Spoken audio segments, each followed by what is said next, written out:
When I was young, my family lived overseas. I lived in Indonesia for a few years. And my mother, she didn't have the money to send me where all the American kids went to school. But she thought it was important for me to keep up with an American education. So she decided to teach me extra lessons herself, Monday through Friday. But because she had to go to work, the only time she could do it was at 4:30 in the morning. But whenever I'd complain, my mother would just give me one of those looks and she'd say, "This is no picnic for me either, Buster." So I know that some of you are still adjusting to being back at school, but I'm here today because I have something important to discuss with you. My father left my family when I was 2 years old, and I was raised by a single mom who had to work and who struggled at times to pay the bills and wasn't always able to give us the things that other kids had. There were times when I missed having a father in my life. There were times when I was lonely and I felt like I didn't fit in. So I wasn't always as focused as I should have been on school.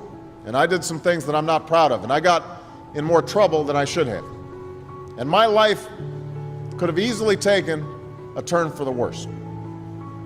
But I was lucky. I got a lot of second chances. And I had the opportunity to go to college and law school and follow my dreams. My wife, our First Lady, Michelle Obama, she has a similar story. Neither of her parents had gone to college, and they didn't have a lot of money. But they worked hard, and she worked hard so that she could go to the best schools in this country. Some of you might not have those advantages. Maybe you don't have adults in your life who give you the support that you need. Maybe someone in your family has lost their job, and there's not enough money to go around. Maybe you live in a neighborhood where you don't feel safe, or have friends who are pressuring you to do things you know aren't right.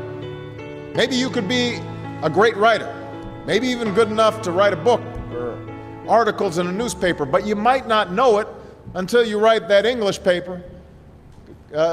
class paper that's assigned to you. Maybe you could be an innovator or an inventor, maybe even good enough to come up with the next iPhone or the new medicine or vaccine, but you might not know it until you do your project for your science class. Maybe you could be a mayor or a senator or a Supreme Court justice, but you might not know that until you join student government or the debate team. And no matter what you want to do with your life, I guarantee that you'll need an education to do it. You want to be a doctor or a teacher or a police officer? You want to be a nurse or an architect, a lawyer or a member of our military? You're going to need a good education for every single one of those careers. You cannot drop out of school and just drop into a good job. You've got to train for it and work for it and learn for it. And this isn't just important for your own life and your own future. What you make of your education will decide nothing less than the future of this country. The future of America depends on you. What you're learning in school today will determine whether we as a nation can meet the greatest challenges in the future. You'll need the knowledge and problem-solving skills you learn in science and math to cure diseases like cancer and AIDS, and to develop new energy technologies and protect our environment.